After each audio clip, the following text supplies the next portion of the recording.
It takes a lot to make a grown man cry. It really does. And for the time being, bear with your boy because I have a sore throat, but I'm getting this done no matter what. Once again, it takes a lot to make a grown man cry. But episode 1136 was a lot. It was a lot for many One Piece fans. And you could see other reactors crying, bawling out, losing it, and even cats that read the manga. People that know what's to come. When you read the chapter 1102, the corresponding chapter to this episode, it's a really tragic, sad, but also well done chapter. It's a very good chapter for sure. But when you get it in motion, the voice acting of the actors bawling and screaming and yelling and praying, the way they did the sound design for this episode was really good. The director, I think, did a fantastic job this episode. The director is Yasunori Koyama, did a fantastic job when it came to a lot of the major moments and focusing on those key moments of Kuma's life. It was such a... Here's the thing, okay? I've been really holding back on my take about if the Kuma flashback was the best flashback in One Piece, because there are so many phenomenal flashbacks of the entire story. There really are. You always want to kind of pull back on recency bias to be fair, and Kuma's flashback in the anime is the latest flashback. In the manga right now, there's another one going on, a really big one. Even though I think in the manga version it was debatable that, okay, it's really good for sure, but you have Law's flashback, that's stupendous.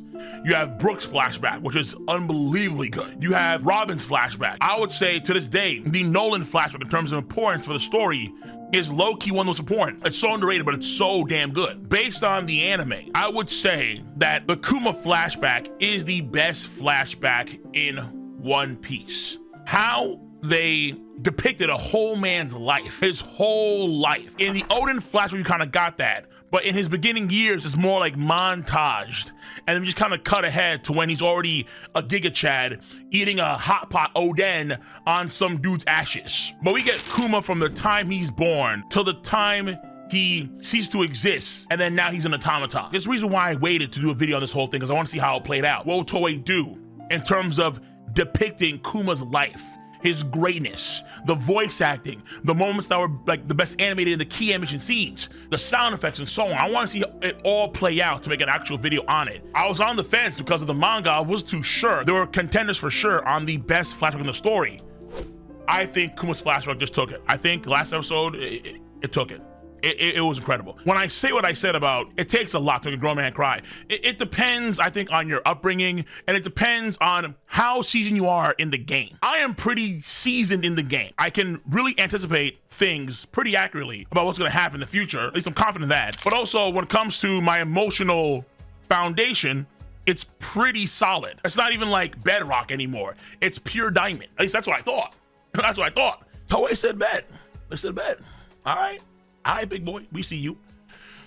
And man, man, oh man, Toei did not disappoint. I wouldn't say I was crying, but if you watch my stream, which I do my Patreon, of course, the entire thing on Patreon, and later edited and uploaded to my Cole reaction channel, during my stream, I had to take a break after it's all said and done, because I was tearing up. I was for sure tearing up. What's crazy is that when you go to like the last section of the episode where they have the montage, there was a lot of snippets of Kuma's dad uttering what he said before in the flashback, and they juxtapose his words with other key moments in the flashback, and they resonate so much stronger because his dad is saying it on top of these other heartwarming and also heart-wrenching moments. There's that one scene of Kuma when he's a kid. He's carrying all these things behind his back while he's in chains, and the voice actor for Kuma at that age is Bakugo, and this man, Bakugo from My Hero Academia, and this man with the emotions, he's incredible. The voice acting work across the board is just incredible. I will admit, like they were really doing their best to crack the foundation. They got some cracks. I ain't gonna lie to you. They got some cracks. Let me give credit where credit is due for this episode, because there's a long list of cats I want to give credit to for sure. Because there's something I do want to say that's very important about the flashback and where it stands right now. It's tricky, but before all that, Yasunori Koyama is the director of this episode of One Piece. The animation directors are Hiroto Saito, then you have Hirotaka Ito, then you have Masayuki Sato. The key animations also incorporate Hiroto Saito, but then you have Toshio Deguchi, then you have Masahiro Shimanuki, Sadatoshi Matsuzaka, Atsushi Sato, Everex, I think I say that one, Everex, Keisuke Mori, goated. Keisuke Mori also played a very big role in the One Piece fan letter. So when it comes to key animation, Keisuke Mori is he's one of the best, and he's done so many amazing works alongside Megumi Shitani. After Keisuke Mori, though, we have Shin Kashiwaguma, we have Akemi Ueda, Tamerlan Bekmura. I can't say this name. I'm sorry.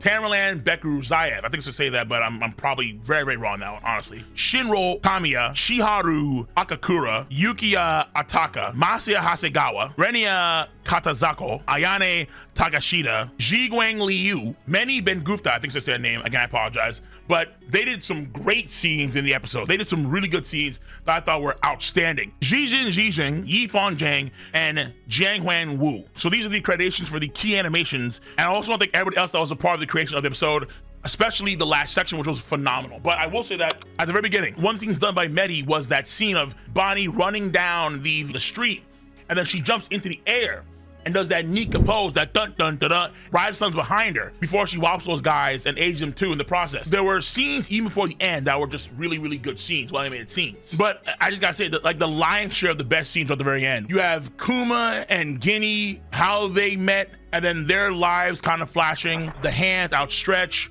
where Kuma, his hand goes down as Guinea has her hand outreached because she wanted to marry Kuma. And then as that happens, you see her hand kind of be covered with the sapphire scale.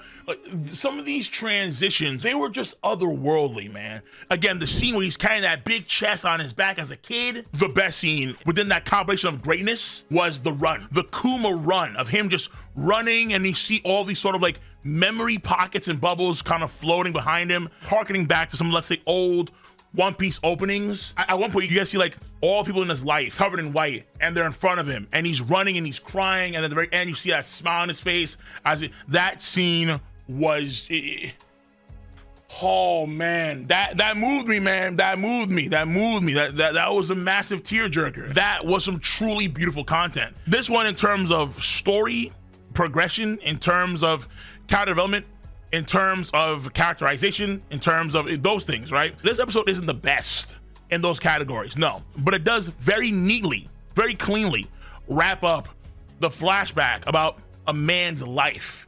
This phenomenal individual named Bartholomew Kuma, who was ingratiated in so many different ways in the past, ways that we never thought were possible until we read that chapter, watch the episode. This one is for the emotion. This one is for the heart. Like Domon Kashu, the King of Hearts. This one is for your soul. Was your soul satiated? Was your soul moved? In many respects, you were sad. At the same time, Kuma did achieve what he set out to do. And in that sense, you have to feel proud for Kuma, and you have to respect Kuma too, because even though it's sad that he's gone, the commitment he had to make sure that Bonnie got to where she is today.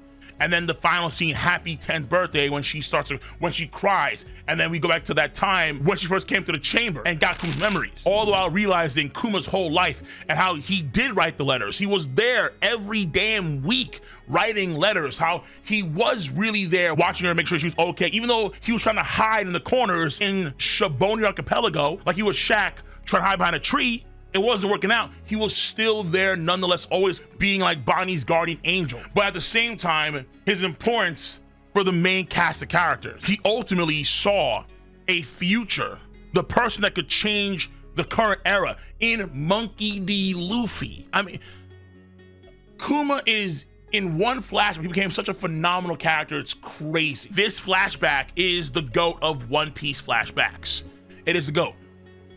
But here's where things get dicey. Kuma's flashback can easily lose GOAT status. What happens sometimes is that parts of the story can either raise in quality or diminish in quality depending on future events of the story, because these moments in the story can affect the quality of the previous content, especially if you want to go back and reread arcs, now know what you know. So for example, again, the Nolan flashback I think is a quintessential flashback now, particularly if you read all up to the story right now and then you watched and then you go back and you rewatch or reread that flashback. I think it's very clear that this flashback that was once a 7 out of 10 now jumps like a 9 out of 10. On the flip side, you could argue, at least I would argue, a flashback that's not as good now is Robin's flashback. I've argued that because it's revealed that Saul is alive, that does mitigate Robin's flashback.